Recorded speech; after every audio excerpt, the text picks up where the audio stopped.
آج کی ویڈیو ہے سعد الرحمان یعنی ڈکی بھائی کے متعلق۔ آپ تمام لوگ ان کو ڈکی بھائی کے نام سے ہی جانتے ہیں، جن کو گزشتہ رات گرفتار کر لیا گیا national cyber crime investigation agency کی جانب سے لاہور ایئرپورٹ سے۔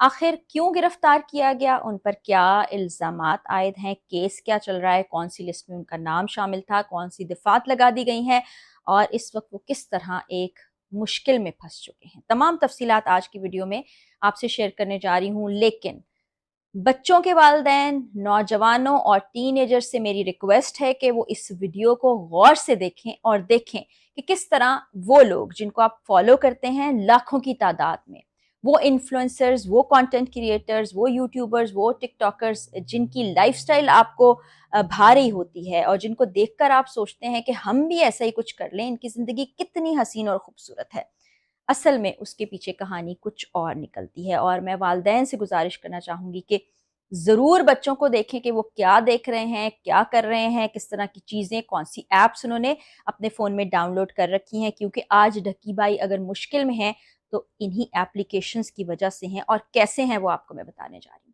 17 اگست 2025 رات گئے گرفتار کر لیا جاتا ہے ان کو لاہور ایئرپورٹ سے، جہاں پر ایجنسی کے مطابق وہ مبینہ طور پر ملک سے فرار ہونے کی کوشش کر رہے تھے، جبکہ ان کا نام PNIL یعنی پروویژنل نیشنل آئیڈینٹیفیکیشن لسٹ میں شامل ہے۔ ان کے اگینسٹ ایسی بہت سی چیزیں، شکایات ہیں جن پر انویسٹیگیشن ہونا باقی تھا، تو ان کو تحویل میں لے لیا جاتا ہے، ان کا فون بھی تحویل میں لے لیا جاتا ہے، اور فون سے حاصل کیے جاتے ہیں شواہد۔ وہ شواہد کیا کیا ہیں وہ بھی میں آپ کو بتانے جا رہی ہوں، اور دفعات میں آپ کو بتا دوں کہ کس کس چیز کا ان پر الزام ہے۔ جی، الیکٹرانک دھوکہ بازی، الیکٹرانک جال سازی، سپیمنگ، سپوفنگ، یہ پیکا ایکٹ کے تحت شامل کر لیا گیا۔ یہ کیا ہے، یہ تفصیل میں آپ کو آگے چل کر بتاتی ہوں۔ تو جناب ڈکی بھائی نے کچھ ایسی ایپلیکیشنز جو نان رجسٹرڈ ہیں پاکستان میں، غیر قانونی ہیں، جو جوا کراتی ہیں، ایپ کے ذریعے سے ان کو پروموٹ کیا تھا، اور باقاعدہ ایک ایپلیکیشن کے کنٹری مینیجر کے طور پر کام کیا جو کہ غیر قانونی ہے۔ یہ ایپلیکیشنز کون کون سی ہیں جو جوا کراتی ہیں، جو شاید آپ گیم سمجھ کے کھیل رہے ہوں اور لاکھوں کا نقصان بھی کر چکے ہیں، وہ بھی میں آپ کو بتانے جا رہی ہوں۔ تو جناب پہلے ہم جو فون سے شواہد نکلے ہیں ان کی بات کر لیتے ہیں۔ اس میں رابطے ہیں ڈکی بھائی کے ان کمپنی کے لوگوں سے، بعض جگہ تو ڈائریکٹ کمپنی کے جو اونرز ہیں ان سے بھی رابطے میں ہیں۔ اس کے علاوہ چیٹس کے ذریعے سے معلوم ہوا کہ انہوں نے کافی ساری ویڈیوز ان کی پروموشن کے لیے بنائی تھیں، آگے یہ سلسلہ بھی جاری رہنے والا تھا، کچھ پروموشنل مواد بھی ان کے فون سے نکلا ہے اور اس پر بھی آگے تحقیقات ہوں گی۔ پھر ٹرانزیکشنز جو ہیں ان کے ثبوت بھی ملے ہیں، یعنی کہ آپ کو پتہ ہے کہ جو بینک کی اپلیکیشن آپ کے فون میں موجود ہوتی ہے، آپ رقم بھیجتے ہیں یا رقم وصول ہوتی ہے تو وہ اس میں بھی آ رہی ہوتی ہے وہ تمام تفصیل۔ اس کے علاوہ بعض اوقات ہوتا ہے کہ آپ نے کسی کو رقم بھیجی ہے تو اسکرین شاٹ آپ نے اپنے فون کا ان سے شیئر کر لیا، یا انہوں نے کہا کہ جی یہ رقم ریسیو ہوگی، تو ایسی ٹرانزیکشن کی ڈیٹیل بھی ان کے فون سے ملی ہے۔ پھر بین الاقوامی سطح پر ان کے روابط بھی ہیں۔ اب جو ایجنسی ہے وہ اس کو غیر قانونی روابط کی مد میں لے رہی ہے، کیونکہ کام ہی غیر قانونی ہے اور اس کو یہاں پر پروموٹ کیا جا رہا ہے اور لوگوں کو بتایا جا رہا ہے کہ آپ یہ سب کچھ کریں، راتوں رات آپ امیر ہو جائیں گے، آپ کی زندگی بدل جائے گی، آپ کروڑوں کے مالک ہو جائیں گے۔ اس کے علاوہ اور جی مشکوک قسم کے نمبرز بھی ہیں، کچھ مواد میں نے آپ کو پہلے ہی بتا دیا وہ سب بھی ہیں، اور نمائندے ایسے جو ان کمپنیز کے ہیں ان سے بھی بہت سے رابطے ہیں، اور یہ بتایا جا رہا ہے کہ 27 کے قریب ویڈیوز وہ اب تک کر چکے ہیں۔ ان ایپلیکیشنز کے متعلق میں آپ کو بتا دوں، نام بتاتی ہوں، نوٹ کر لیں والدین اور نوجوان، ٹین ایجرز، جنزی، آپ پلیز دھیان رکھیے کہ کہیں آپ بھی تو ان ایپلیکیشنز پر موجود نہیں ہیں، کیونکہ بہت سے لوگوں نے بتایا کہ ہمارا بہت سا نقصان ہوا ہے، کیونکہ انعام کی جو رقم تھی وہ ہمیں وصول ہی نہیں ہوئی۔ آپ گیم کھیلتے ہیں، ہارتے ہیں، وہ تو آپ کو دینے ہی پڑتے ہیں کیونکہ وہ جوا ہے، اور اگر آپ جیت بھی گئے اس صورت میں بھی آپ کو انعام نہیں ملا، یعنی لالچ اور ہرس میں جو آپ نے کام کیا ہے غیر قانونی، اس کا آپ کو کوئی انعام بھی نہیں ملا، جو کہ مجموعی طور پر سب کچھ غلط ہے۔ تو جی یہ نام ہے 1xBet۔ اب آپ بیٹ تو بیٹنگ ہی ہے نا، یعنی آپ جوا کھیل رہے ہیں۔ بینومو جس کے کنٹری مینیجر بھی رہ چکے ڈکی بھائی، جو کہ غیر قانونی ہے۔ پھر جی B9 گیم، اس کی میں نے کافی انفلوئنسرز کے پلیٹ فارمز کے ذریعے سے اس کی پروموشن دیکھی تھی۔ اچھا، اس کے بعد 365Bet، یہ وہ تمام نام ہے اپلیکیشن میں جو کہ ڈکی بھائی پروموشن ان کی کرتے رہے یا بالواسطہ یا بلا واسطہ طور پر ان سے منسلک رہے ہیں۔ اب اس پر جو دفعات لگائی گئی ہیں، الیکٹرانک فراڈ، یعنی کہ سوشل میڈیا یا میڈیا کے ذریعے سے فراڈ کیا گیا لوگوں کے ساتھ، یہ سیکشن 14 ہے پیکا ایکٹ کے تحت۔